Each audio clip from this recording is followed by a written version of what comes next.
നമസ്കാരം. Voice of വിക്ടിംസിലേക്ക് സ്വാഗതം.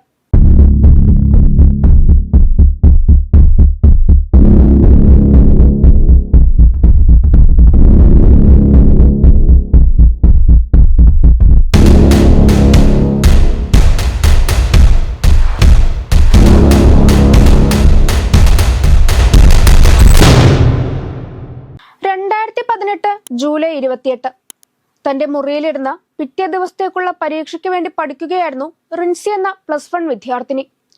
പിറ്റേന്ന് നേരത്തെ തന്നെ വിളിച്ചെഴുന്നേൽപ്പിക്കണമെന്നും ഈ കുട്ടി മാതാപിതാക്കളോട് പറഞ്ഞിരുന്നു. അങ്ങനെ തങ്ങളുടെ മകൾ പഠിക്കുന്നത് കണ്ട് ആ അച്ഛനും അമ്മയും തങ്ങളുടെ മുറിയിലേക്ക് കിടക്കാൻ പോവുകയാണ്. പിറ്റേന്ന് ഈ കുട്ടി പറഞ്ഞതുപോലെ ഇവരുടെ അമ്മ ഇവരെ വിളിച്ചെഴുന്നേൽപ്പിക്കാൻ വരികയാണ്. റിൻസിയുടെ മുറിയിൽ നിന്നും പുറത്തേക്കുള്ള വാതിൽ തുറന്നു കിടക്കുന്നതായി അമ്മ കാണുകയാണെങ്കിലും അതത്ര കാര്യമാക്കാതെ ഇവർ മകളെ വിളിച്ചുണർത്തുകയാണ്. എന്നാൽ അന്ന് സാധാരണ പോലെ ആയിരുന്നില്ല. എത്ര തട്ടി വിളിച്ചിട്ടും റിൻസി പ്രതികരിച്ചില്ല. അങ്ങനെ ഈ അമ്മ റിൻസിയെ തിരിച്ചു കിടത്തുകയാണ്.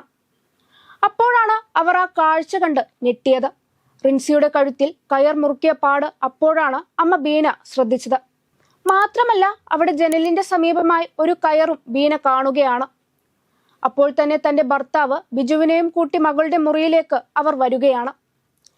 അങ്ങനെ ഒരു നടുക്കത്തോടെ ആ മാതാപിതാക്കൾ തങ്ങളുടെ മകൾ റിൻസി മരണപ്പെട്ടു എന്ന് മനസ്സിലാക്കുകയാണ്. പിന്നീട് ഇവർ പോലീസിനെ ഇക്കാര്യം വിളിച്ച് അറിയിച്ചു. എന്നാൽ ദുരൂഹ മരണത്തിൽ കേസ് രജിസ്റ്റർ ചെയ്ത് അന്വേഷണം ആരംഭിച്ച പോലീസ് ആത്മഹത്യയാണെന്ന നിഗമനത്തിലെത്തിയതെന്ന് മാത്രമല്ല, പിന്നീട് ഒരു ഘട്ടത്തിൽ പോലീസിന്റെ അന്വേഷണം പല കാരണങ്ങൾ കൊണ്ട് റിൻസിയുടെ അച്ഛനിലേക്ക് നീങ്ങിയിരുന്നു. ഒരു തുമ്പുമില്ലാതെ സാഹചര്യങ്ങൾ കൊണ്ട് മാത്രം നിരപരാധിയായ ഒരു അച്ഛൻ പ്രതിയാകേണ്ടിയിരുന്ന ഒരു കേസായിരുന്നു 2017 കൊല്ലത്ത് നടന്ന റിൻസി ബിജു എന്ന +1 വിദ്യാർത്ഥിനിയുടെ കൊലപാതകം. ആത്മഹത്യ എന്ന് എഴുതി തള്ളാനിരുന്ന കേസ് പിന്നീട് കൊലപാതകമായി മാറിയത് ക്രൈംബ്രാഞ്ച് വന്നതോടുകൂടിയായിരുന്നു. റിൻസിയുടെ ബോഡി നേരെ തിരുവനന്തപുരം മെഡിക്കൽ കോളേജിലേക്ക് പോലീസ് വന്നതിന് പിന്നാലെ തന്നെ അയക്കുകയായിരുന്നു. കൂടാതെ ആ സമയം തന്നെ അവിടെ ഫോറൻസിക് ടീമും റിൻസിയുടെ വീട്ടിൽ എത്തിയിരുന്നു. റിൻസിയുടെ സമീപത്തായി കണ്ട ആ കയർ ഓട്ടോറിക്ഷയൊക്കെ സ്റ്റാർട്ട് ചെയ്യാനായി ഉപയോഗിച്ചിരുന്ന ഒരു കയറായിരുന്നു. റിൻസിയുടെ അച്ഛൻ ബിജു ഓട്ടോ ഡ്രൈവർ ആയിരുന്നത് കൊണ്ട് തന്നെ ആദ്യം സംശയം നീണ്ടത് ഈ ഒരു അച്ഛനിലേക്കായിരുന്നു. എന്നാൽ അധികം വൈകാതെ തന്നെ റിൻസിയുടെ ഓട്ടോപ്സി റിപ്പോർട്ട് പുറത്തു വരികയാണ്. റിപ്പോർട്ട് പ്രകാരം റിൻസി ശ്വാസം മുട്ടിയാണ് മരിച്ചതെന്ന കാര്യവും കൂടാതെ ഈ പെൺകുട്ടി പീഡനത്തിനിരയായിട്ടുണ്ട് എന്ന കാര്യവും മനസ്സിലാക്കുകയാണ്.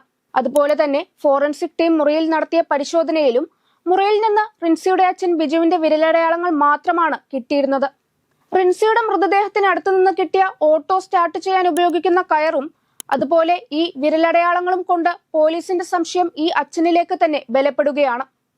പിന്നാലെ തന്നെ അന്വേഷണ സംഘം റിൻസിയുടെ അമ്മ ബീനയെ ചോദ്യം ചെയ്യുകയാണ്.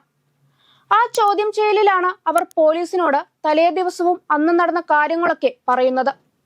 മാത്രമല്ല റിൻസിയെ വിളിക്കാൻ ചെന്നപ്പോൾ ഒരു വാതിൽ തുറന്നു കിടക്കുന്ന വിവരം പോലീസിനോട് ബീന പറയുകയാണ്.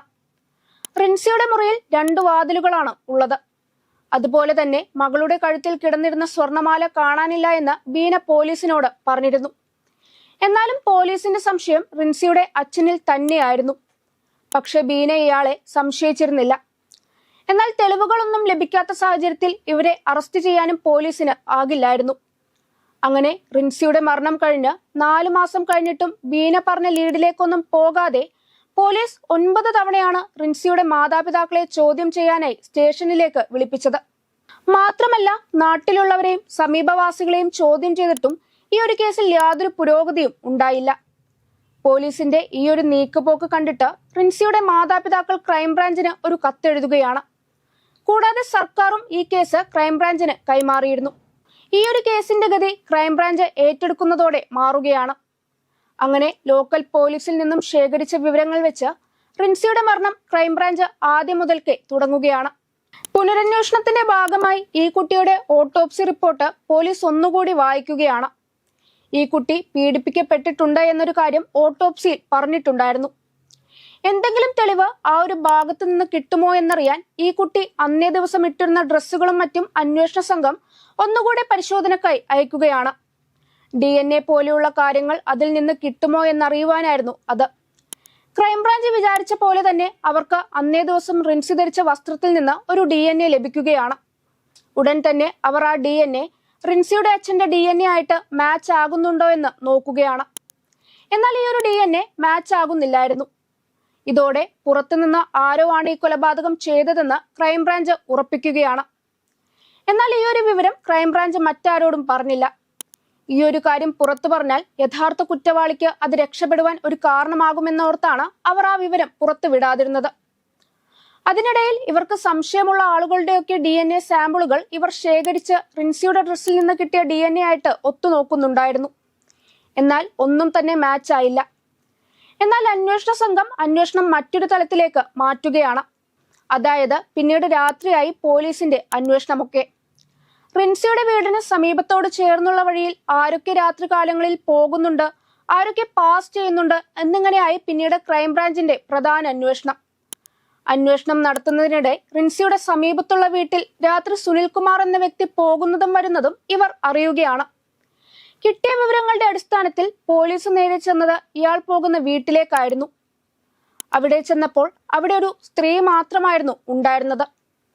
അവർ ആ സ്ത്രീയെ ചോദ്യം ചെയ്യുകയാണ്. തന്റെ ഭർത്താവില്ലാത്ത സമയത്ത് സുനിൽകുമാർ തന്നെ കാണാൻ വരുന്നുണ്ടായിരുന്നുവെന്ന് ആ സ്ത്രീ മൊഴി നൽകി.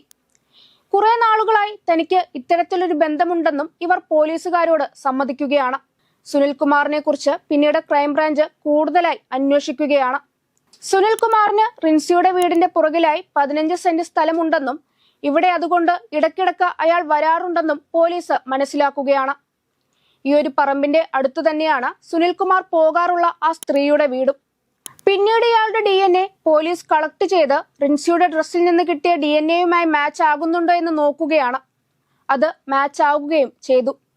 ഒടുവിൽ 11 മാസങ്ങൾക്കിപ്പുറം പോലീസ് യഥാർത്ഥ കുറ്റവാളിയെ കണ്ടുപിടിക്കുകയാണ്. ഇയാളെ അറസ്റ്റ് ചെയ്ത പോലീസിന് ഇയാളെ കസ്റ്റഡിയിലെടുക്കാൻ കോടതി അനുമതി കൊടുക്കുകയാണ്.